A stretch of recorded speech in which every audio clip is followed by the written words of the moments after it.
Dr. Zara had always been the best at everything on her home planet. She was known as the smartest genetic engineer anyone had ever seen. Her people were proud of how perfect they had become over thousands of years. They were stronger, smarter, and lived much longer than any other species in the galaxy. Most importantly, they never let emotions mess up their thinking like other creatures did. That's why when the big boss called her into his office, she wasn't surprised. The Intergalactic Research Council had a special job for her, and they only gave special jobs to the very best scientists. We need you to study the humans on Earth. The boss told her, we've been watching them from far away, and honestly, we're confused. How did such a weak species survive this long? They fight each other all the time, they get sick easily, and they only live for about 80 years. It makes no sense. Zara nodded. She had heard about humans before. Everyone in the galaxy thought they were kind of a joke. What exactly do you want me to find out? Everything, the boss said.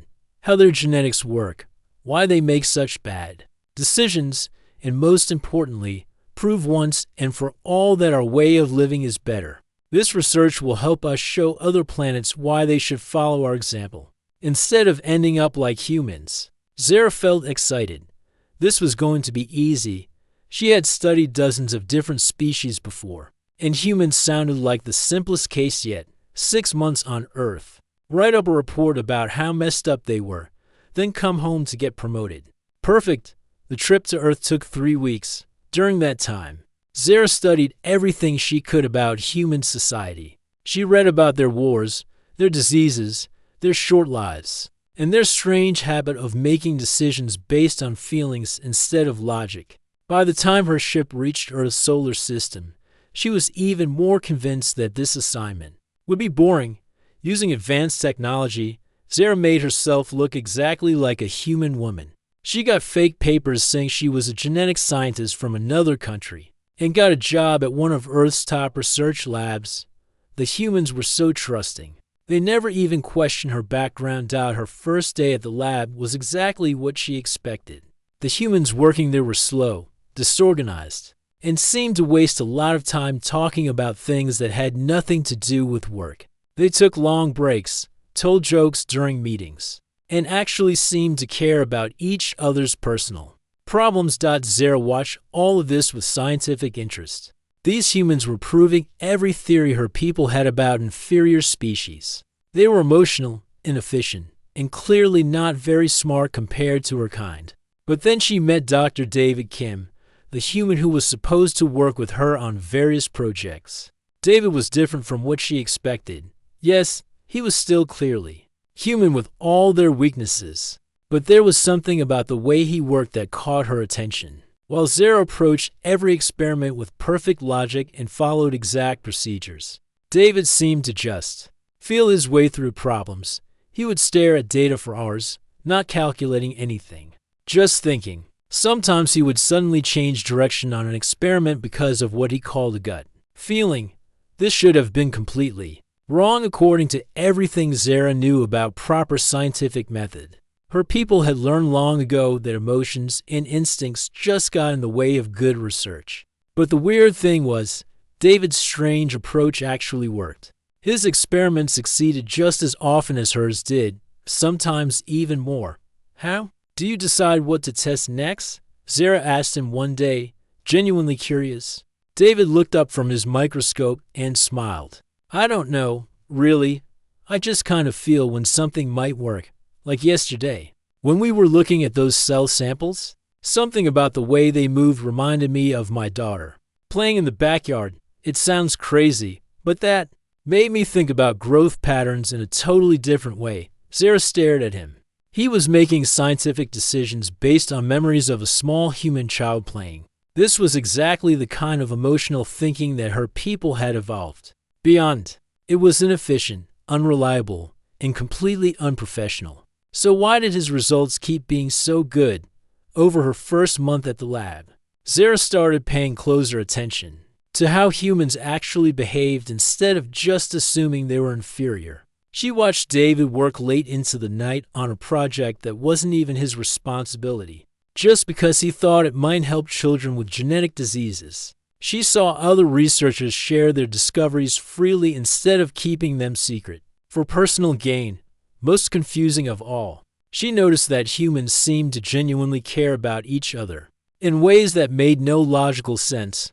When one researcher's father got sick, the whole lab pitched in to cover her work so she could take time off. When a janitor mentioned his son needed help with science homework, 3 different scientists offered to tutor the kid for free. None of this behavior made sense according to Zara's understanding of how intelligent species should act. These humans were wasting time and energy on things that didn't benefit them personally. They were making decisions based on emotions instead of logic. They were doing everything wrong. But somehow, they seemed happy, content. Zara couldn't quite understand what she was seeing, but it was definitely different from life back home. Every few weeks, Zara had to send reports back to her bosses. At first, these reports were exactly what everyone expected. She wrote about human inefficiency, their emotional decision-making, their short lifespans, and their tendency to fight among themselves. Her superiors were pleased with her observations and encouraged her to gather more evidence of human inferiority. But as the weeks went by, Zara found herself paying attention to different things. Yes, humans were emotional and sometimes irrational, but they were also creative in ways her people weren't. They came up with solutions that pure logic would never reach. They took care of each other even when it cost them something. And strangest of all, Zara was starting to feel different. Sometimes when she watched David get excited about a breakthrough, she felt something warm in her chest. When she saw the janitor proudly showing everyone pictures of his son's good grades, something made her want to smile. Her people didn't experience feelings like these. They had evolved beyond such primitive reactions thousands of years ago. So, what was happening to her? Zara tried to ignore these strange sensations and focus on her mission. She was here to prove human inferiority, collect her data, and go home. But the more time she spent with these humans, the more questions she had. Instead of answers, maybe understanding humans was going to be more complicated than she thought. 3 months into her mission, Zara thought she had humans figured out. They were predictable, emotional, and easy to understand. That's when everything changed because of a little girl named Lucy. Lucy was only 7 years old and had a rare genetic disease that made her muscles weak. Most children with this condition live maybe 10 years, and there was no cure. According to Zara's calculations, spending research time on such a rare disease made no sense. It only affected 1 in a million humans, so the logical thing would be to focus on diseases that hurt more people. But Dr. David Kim didn't see it that way. Zara watched in confusion as David spent every spare moment working on Lucy's case. He stayed at the lab until midnight, came in on weekends, and even used his own money to buy expensive equipment for experiments. When Zara asked him why he was wasting so much time on one case, his answer shocked her. "I met Lucy last month when her parents brought her to the clinic," David explained. "She's the bravest kid I've ever seen. She knows she's sick, but she still smiles every day and talks about wanting to be a scientist when she grows up. How can I not try to help her?" This made no sense to Zara. David was making a major career decision based on meeting one child for a few minutes. On her planet, resources were always used where they could help the most people. Personal feelings never entered the equation. But then something strange happened. David's illogical passion led to a breakthrough. Working day and night on Lucy's specific case, he discovered a new way to repair damaged muscle cells that could help millions of people with different muscle diseases. His emotional decision to help one child ended up benefiting thousands. Zara ran the numbers over and over, but the math didn't add up. How did an inefficient, emotion-based decision lead to better results than careful logical planning would have achieved? This wasn't the only thing that confused her. Walking around the city during her lunch breaks, Zara started noticing humans everywhere doing things that made no logical sense. There was Miguel, the night janitor at their building, who worked 3 different jobs to pay for his daughter's college education. He was exhausted all the time and barely slept. But every morning he showed up with a smile and asked everyone about their families. When Zara calculated the cost-benefit ratio of his choices, it seemed like he was destroying his own health for someone else's benefit. Then there was Mrs. Peterson, the elderly woman who taught at the elementary school next to the lab. She spent her own tiny salary buying supplies for students whose families couldn't afford them. She brought snacks for kids who came to school hungry and stayed late every day to tutor children who were falling behind. Zara observed that Mrs. Peterson could have had a much easier life if she just did the minimum required for her job. Most puzzling of all was Robert, a man who lived on the streets near the lab. He had no home, very little food, and most people ignored him completely. But every day, Zara saw him sharing whatever food he had with stray cats and dogs. He gave away half his meals to hungry animals when he barely had enough for himself. None of these behaviors made sense according to everything Zara knew about intelligent decision-making. These humans were choosing to make their own lives harder to help others, with no guarantee of getting anything in return. But the strangest part was what started happening to Zara herself. One evening, while working late at the lab, she witnessed David getting a phone call. His face went pale, and his hands started shaking. Lucy, the little girl with the muscle disease, had been rushed to the hospital. Her condition was getting worse. David dropped everything and ran to his car. Without thinking, Zara followed him. At the hospital, she watched David sit with Lucy's parents in the waiting room. The little girl was unconscious, and the doctors weren't sure if she would wake up. David held Lucy's mother while she cried, and talked quietly with her father about the research he was doing. Sitting in that hospital waiting room, something happened to Zara that had never happened before.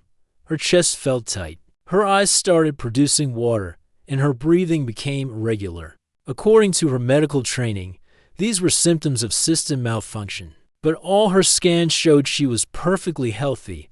When Lucy finally woke up 2 days later, Zara felt a rush of something, relief, joy. Her people didn't have words for these feelings because they had evolved beyond them thousands of years ago. The weird symptoms kept happening. When she saw Miguel fall asleep standing up because he was so tired from working multiple jobs, she felt an urge to somehow help him. When Mrs. Peterson mentioned she couldn't afford new books for her classroom, Zara found herself calculating how she could anonymously donate money. Most disturbing of all, when she walked past Robert one rainy morning and saw him shivering in the cold, she actually stopped and gave him her jacket. She told herself it was just an experiment to observe human gratitude responses. But deep down she knew that wasn't true. Her reports back to her home planet became shorter and less detailed. How could she explain to her superiors that humans' illogical behavior was producing results that pure logic couldn't achieve? How could she tell them that watching human compassion was making her feel things she wasn't supposed to be able to feel? The worst part was David. The more time she spent working with him, the more she found herself looking forward to their conversations. He had a way of explaining things that made her see problems from completely different angles. When he laughed at his own jokes, she found herself wanting to laugh too, even though humor served no logical purpose. He also started asking her personal questions that made her uncomfortable. Where was she from? Did she have family? What made her want to become a scientist? Zara had prepared fake answers for these questions, but David seemed genuinely interested in her as a person, not just as a work colleague. One day, he brought her coffee without her asking and said, "You seem like you've been stressed lately. Is everything okay?" The fact that he had noticed her emotional state and cared enough to ask about it created another one of those strange warm feelings in her chest. Her people showed concern for each other's physical health and work performance, but they didn't worry about feelings or offer comfort. Zara began to realize that her mission was becoming compromised. She was supposed to be studying humans as inferior subjects, but instead she was starting to understand them, connect with them. She didn't even have words for what was happening to her. Every night, she stared at her communication device, knowing she should contact her superiors and request immediate extraction. She was clearly being affected by some kind of human contamination that was making her think and feel in ways that went against her nature. But she didn't make the call. Something inside her wanted to understand what was happening before she left Earth forever. She told herself it was just scientific curiosity, but the truth was more complicated than that. For the first time in her life, Zara was beginning to question whether being logical and emotionless was really better than being human. The earthquake hit at 2:47 in the afternoon on a Tuesday. Zara was in the lab analyzing DNA samples when the ground started shaking. At first, she thought it was just construction work from the building next door. Then the shaking got stronger and stronger until equipment started falling off the tables. Her training kicked in immediately. As someone from an advanced civilization, Zara knew exactly what to do during natural disasters. Step 1. Ensure personal safety. Step 2. Evacuate to a secure location. Step 3. Wait for emergency services to handle the situation. It was simple, logical, and efficient. But the humans around her didn't follow any logical emergency procedures. Instead of evacuating, David ran toward the part of the building that was shaking the most. There are people trapped in the basement lab. He shouted over the noise of cracking walls and falling debris. Without any protective equipment or backup plan, he disappeared down the stairs that everyone else was trying to escape from. Zara stood frozen, watching other humans make equally irrational choices. Dr. Jennifer Walsh, who was 8 months pregnant, helped an injured security guard instead of protecting herself and her unborn child. Tom from accounting, who had a bad back and could barely lift heavy boxes on normal days, was somehow carrying an unconscious researcher toward the exit outside. The scene was even more confusing. The logical response to a major earthquake would be for everyone to focus on their own survival and that of their immediate family members. Instead, Zara watched complete strangers helping each other. A teenager with a broken arm was directing traffic so ambulances could get through. An elderly man was distributing water bottles to rescue workers, even though he looked like he needed medical attention himself. A group of college students had formed a human chain to pass supplies. From damaged stores to people who needed them, none of this made sense. These humans were risking their own lives for people they didn't even know. They were using their limited energy to help others instead of conserving it for their own survival. According to everything Zara understood about evolution and species survival, this behavior should have been eliminated thousands of years ago. But somehow, it was working. The human chain was more efficient than any machine could have been. The teenager directing traffic prevented what could have been dozens of accidents. The elderly man's water distribution kept rescue workers hydrated and working longer. Every illogical and efficient act of kindness was somehow making the disaster response more effective. Zara found herself walking toward the damaged area instead of away from it. She told herself it was just to observe human behavior during crisis situations, but her feet seemed to be moving on their own. Near the collapsed elementary school, she saw something that stopped her completely. A woman was digging through rubble with her bare hands, calling out a name over and over. Her hands were bloody, her clothes were torn, and she looked like she hadn't slept in days. "My son is in there," the woman said to anyone who would listen. "His name is Alex. He's only 9 years old.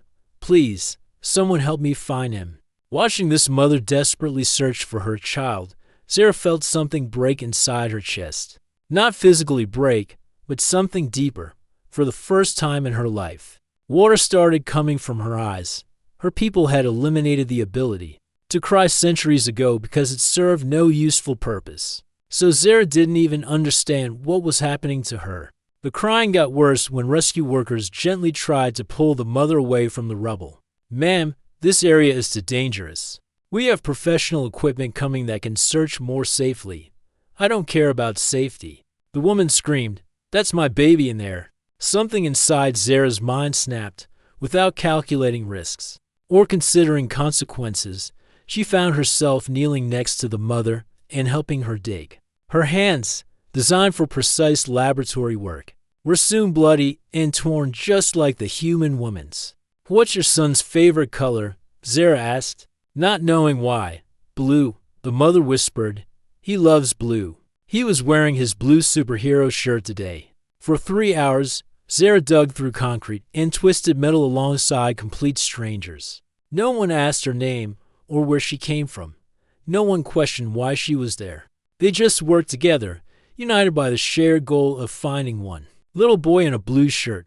When they finally heard a small voice calling "Mommy" from deep under a collapsed beam, Zara felt an explosion of emotion that nearly knocked her over. The joy was so intense it was almost painful. When little Alex was pulled out alive, dirty but unhurt, Zara found herself hugging the mother and crying harder than she ever imagined possible. That night, sitting alone in her damaged apartment, Zara stared at her hands. They were bandaged and sore, completely impractical for delicate scientific work. By her people's standards, she had made a terrible decision that compromised her mission and her health for the benefit of humans she didn't know. But she couldn't stop thinking about Alex's smile when he saw his mother, or the way complete strangers had worked together like they were family. Her communication device had been beeping for hours. Messages from her superiors were getting more urgent and demanding. They wanted detailed reports on human disaster response, analysis of their inefficient resource allocation, and proof of their species' inferior survival strategies. Zara stared at the device for a long time. How could she explain what she had witnessed? How could she tell her people that human inefficiency during the earthquake had actually saved more lives than any logical evacuation plan could have achieved? More importantly, how could she explain what had happened to her own mind? The emotions, the crying, the irrational decision to help strangers. These weren't supposed to be possible for someone of her species. For the first time since arriving on Earth, Zara ignored her superior's messages. Instead, she found herself thinking about David, who had risked his life to save people in the basement lab. About the mother who would have died digging for her son, if it meant even a small chance of saving him.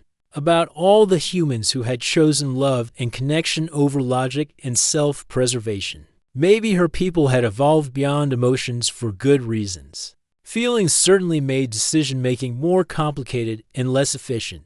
But sitting in her apartment, looking at her bandaged hands and remembering the joy on Alex's face, Zara began to wonder if her species had lost something important when they eliminated their ability to feel.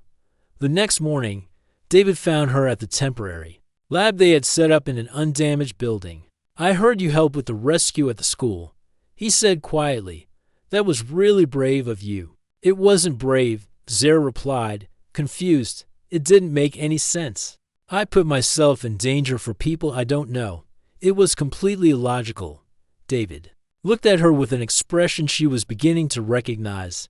The same look he had when he was trying to solve a complicated problem. "You know," he said slowly, "some of the most important things in life don't make logical sense. Love doesn't make sense. Hope doesn't make sense. Helping strangers definitely doesn't make sense. But somehow, those are the things that make us human." Zara felt another one of those warm feelings in her chest, but this time it was accompanied by something scarier. For just a moment, looking at David's kind face, she wanted to tell him everything about her real identity, her mission, her growing confusion about what it meant to be human. The urge was so strong that she actually opened her mouth to speak. Then panic hit her like a physical blow. If she told him the truth, everything would change. He would probably be afraid of her, or angry, or both. The connection she felt with him would disappear. Instead, she just nodded and turned back to her work, pretending to focus on genetic samples while her mind raced with questions she couldn't answer. How had humans, with all their flaws and inefficiencies, created something her advanced species had never achieved? How had they learned to find meaning in suffering, beauty in imperfection, and strength in vulnerability? And most terrifying of all, why did being around them make her feel more alive than she had ever felt before? For 2 weeks after the earthquake, Zara couldn't sleep properly every time she closed her eyes. She saw Alex's face when they pulled him from the rubble. She heard his mother's desperate voice calling his name. She felt the warm feeling in her chest when strangers worked together like family. Her people didn't dream, and they certainly didn't have nightmares. But Zara found herself waking up at all hours, sometimes crying without understanding why. The emotions were getting stronger instead of weaker, and she was running out of ways to explain them away. David noticed something was wrong. He started bringing her coffee in the mornings and asking gentle questions about how she was feeling. His kindness only made everything more confusing. "You seem different since the earthquake," he said one morning as they worked side by side. "I know it was traumatic. Do you want to talk about it?" Zara almost laughed at how impossible that question was. How could she explain that she wasn't supposed to be capable of trauma? That her entire understanding of life and intelligence was falling apart? That she was starting to think her perfect species had missed something incredibly important? "I'm fine," she lied, which was becoming a habit. But she wasn't fine. Every day brought new evidence that humans weren't the inferior species she had been sent to study. Yes, they were emotional and sometimes made irrational decisions. But those same emotions drove them to create art that moved her in ways she couldn't explain, to fight for justice even when it cost them everything, and to love each other with an intensity that made her chest ache. The breaking point came on a Thursday afternoon. Zara was trying to write her overdue report to her superiors when David burst into the lab, practically glowing with excitement. "You're not going to believe this," he said, waving a piece of paper. "Remember Lucy, the little girl with the muscle disease? The treatment we developed for her is working better than we ever imagined." But that's not the best part. He sat down next to her, and Zara could feel the warmth radiating from his excitement. "Lucy's parents want to donate money for more research, even though they don't have much. But here's the amazing thing. They don't want the money to go toward her specific disease. They wanted to help other children with different genetic problems. They said if we can help just one more family avoid what they went through, it would all be worth it." David's eyes were bright with unshed tears. "Can you imagine? Their daughter might still die from this disease, but they want to make sure other kids have a better chance. That's not just generosity. That's something beyond what I can even understand." Zara stared at him, feeling something crack open in her chest.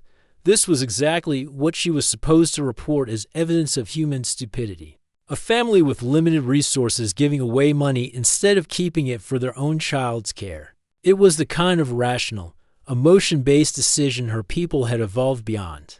But looking at David's face, seeing the pure admiration and love he had for this family's choice, Zara finally understood something that changed everything. Her people weren't more evolved than humans.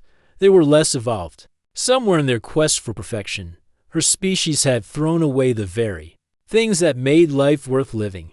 They had eliminated love, sacrifice, hope, and compassion because these things were inefficient. But efficiency wasn't everything. What was the point of living forever if you never felt the joy of helping someone else? What was the purpose of perfect logic if it couldn't create the kind of meaning that Lucy's family had found in their suffering? The realization hit her like a physical blow. She started crying right there in the lab, sobbing so hard she couldn't breathe. David immediately came to her side. "Hey, what's wrong? Are you okay?" Through her tears, Zara looked at this kind, caring human who had been nothing but patient with her strange behavior. He deserved the truth, even if it meant losing the only real connection she had ever felt. "David," she said, her voice shaking, "I need to tell you something, and you're probably going to think I'm completely insane." He handed her tissues and waited quietly, giving her space to find the words. "I'm not who you think I am," she began slowly. "I'm not really human." David raised an eyebrow but didn't interrupt. "I come from another planet. My people sent me here to study humans and prove that you're an inferior species. I was supposed to document all your flaws and inefficiencies, then go home and help my government show other worlds why they should follow our example. Instead of yours." She waited for David to laugh or get angry or call for security. Instead, he just nodded thoughtfully. "That explains a few things," he said calmly. "I wondered why you sometimes seem surprised by basic human emotions. and your approach to problem solving is definitely unique." Zara stared at him in shock. "You're not afraid or angry that I was lying to you?" David smiled. "Should I be? You've been nothing but helpful and kind since I've known you. You risked your life to help save that little boy during the earthquake. You've contributed to research that's going to help thousands of people. Honestly, if all aliens are like you, maybe we should be excited about first contact instead of worried." His casual acceptance of something that should have been world-changing made Zara cry harder. "You don't understand," she sobbed. "My people think humans are failures. We've eliminated emotions because we think they make you weak and stupid. We live for thousands of years and never get sick and never make irrational decisions. We're supposed to be perfect, and how's that working out for you?" David asked gently. The question hit her like lightning. "What do you mean?" "Well, you've been living among us imperfect humans for months. Now, you've experienced emotions, made some rational decisions, and probably learned things you never expected.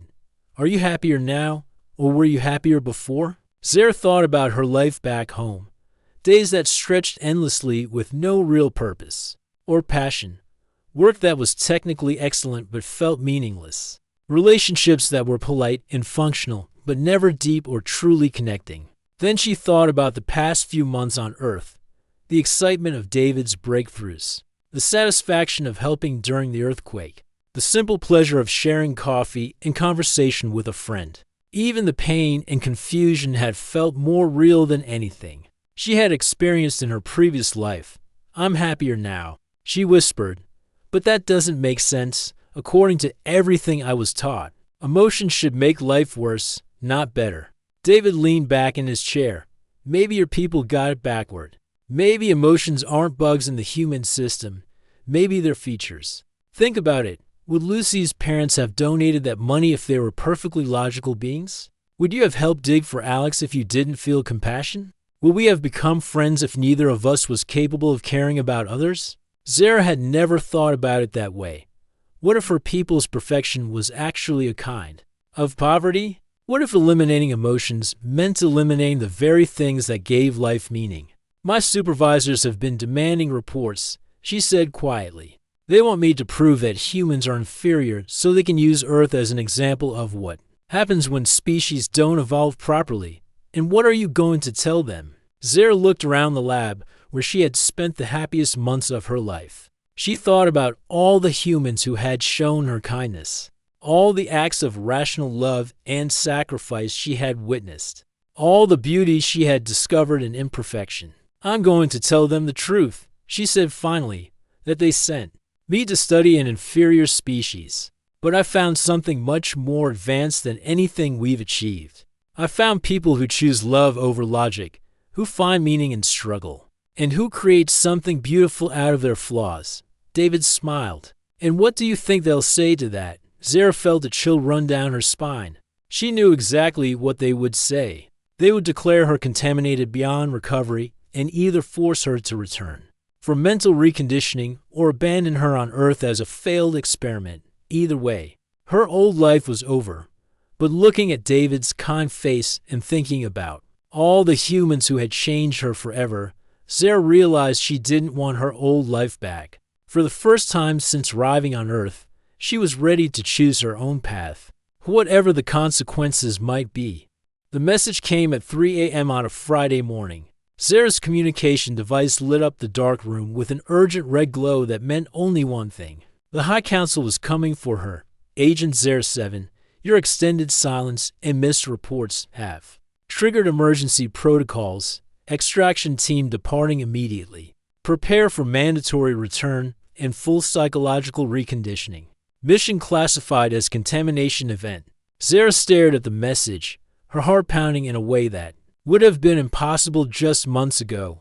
Psychological reconditioning meant they would erase everything she had experienced on Earth. All her memories of David, of little Alex and his mother, of discovering what it meant to truly feel alive. It would all be wiped away like it never happened. She would return to being the perfect, emotionless scientist she had been before, with no memory of why that kind of existence now seemed like a living death. For a moment, panic overwhelmed her. The rational part of her mind, the part that still thought like her people, screamed that she should be relieved. She could go home, get fixed, and return to her comfortable, predictable life. No more confusing emotions, no more painful decisions, no more crying over things that didn't logically matter. But the thought of losing her memories of David's kindness, of never again feeling the warmth in her chest when humans helped each other, of forgetting the joy on Alex's face when he was reunited with his mother. It felt like dying. The next morning, she found David in the lab earlier than usual, surrounded by coffee cups and research papers.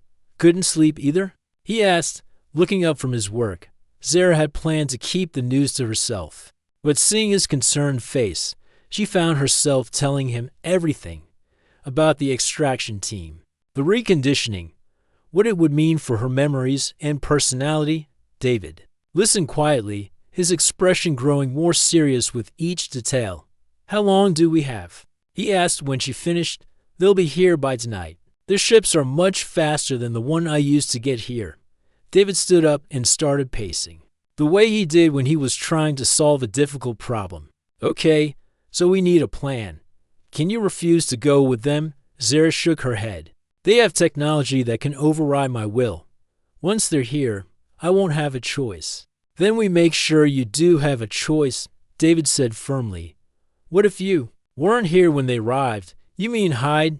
David, these aren't human authorities. They have scanners that can track my genetic signature from orbit. There's nowhere on Earth I could hide that they wouldn't find me. David stopped pacing and looked at her with determination. Then we don't hide you. We make them understand what they're really taking away. Before Zara could ask what he meant, David was already reaching for his phone. Within 2 hours, the lab was fuller than Zara had ever seen it. David had called everyone they worked with, plus many people Zara had met during her time on Earth. Miguel the janitor was there, still, in his work clothes. Mrs. Peterson had brought some of her students.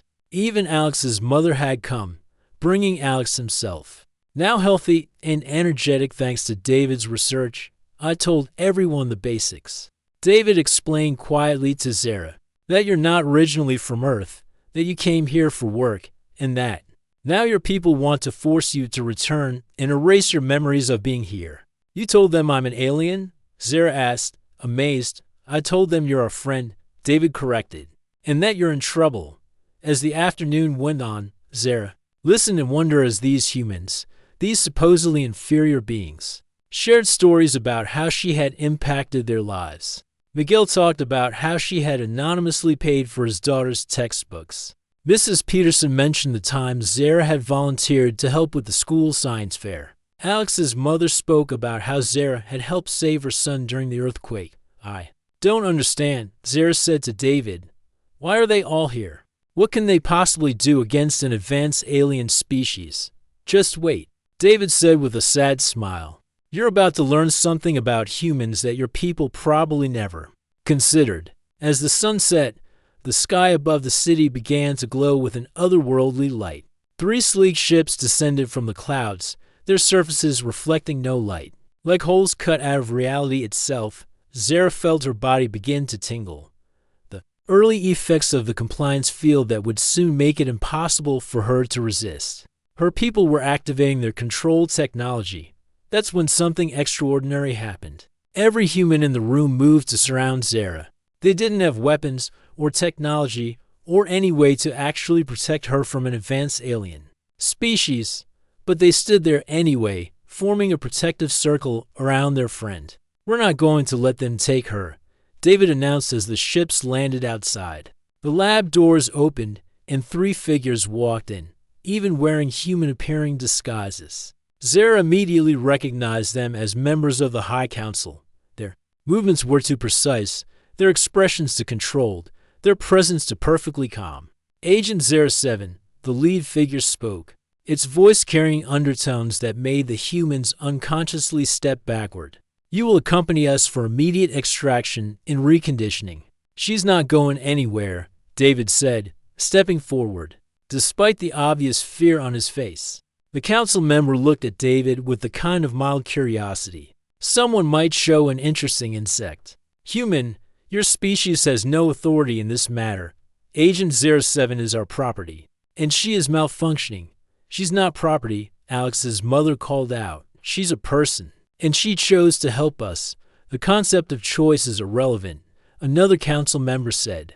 Agent 07 has been contaminated by your primitive emotions. We will repair this damage and restore her to proper functionality. Zara felt the compliance field getting stronger, making her thoughts fuzzy and her limbs heavy. Soon she wouldn't be able to resist, no matter how much she wanted to stay. But then Mrs. Peterson, elderly and frail, stepped directly in front of the council members. Young lady, she said to Zara, using the same tone she probably used with her students. Do you want to go with them? The compliance field was designed to prevent Zara from acting against her people's wishes, but it couldn't stop her from speaking. Her truth, no, she whispered, then louder, no, I don't want to go. I want to stay here with my friends. I want to keep learning what it means to be human. I want to keep feeling things and caring about people and making choices based on love instead of logic. The first council member's expression didn't change, but something flickered in its eyes. Your desires are irrelevant. You are damaged beyond acceptable parameters. She's not damaged, David said, his voice stronger now. She's grown. She's learned. She's become more than what she was before.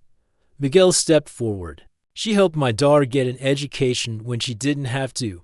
Mrs. Peterson nodded. She spent her free time teaching children about science because she cared about their futures. Alex, still just a 9-year-old boy, looked up at the intimidating alien figures. She helped save my life when I was trapped. She got hurt helping people she didn't even know. One by one, every human in the room shared a story about Zara's kindness, her growth, her choice to care about others. They spoke about love and sacrifice and the beauty of imperfection. They talked about what it meant to choose connection over safety, meaning over efficiency. The council members listened with increasing confusion. This wasn't how inferior species were supposed to behave. These humans were risking themselves for someone who wasn't even their own kind. Your attachment to our agent is misguided, the lead figure finally said. She was sent to study you as specimens. Her mission was to document your failures as a species. And what did she find? David asked quietly. For the first time, the council member hesitated. Her reports became increasingly irregular. Her conclusions did not match expected parameters. Zara felt a surge of strength despite the compliance field. Because I found something you didn't expect me to find. I found that humans aren't failed evolutions, they're successful ones. They've achieved something we never could. Which is what?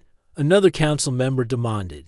Zara looked around the room at all the faces of people who had chosen to stand with her, even though it could accomplish nothing except showing her that she mattered to them. They've learned how to love, she said simply. They figured out that the point of existing isn't just to survive efficiently. It's to create meaning through connection, to find joy in helping others, to choose hope even when logic says it's pointless. She took a shaky step forward, fighting against the compliance field with everything she had. You can take me back and erase my memories, she continued.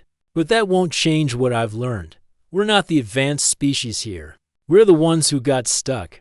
We became so afraid of pain and inefficiency that we threw away everything. That makes existence worthwhile.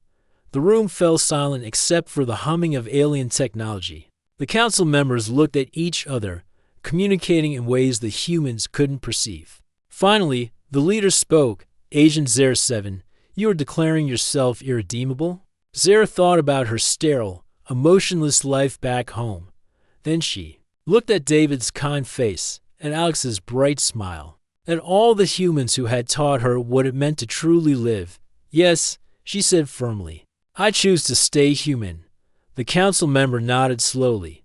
Then you are no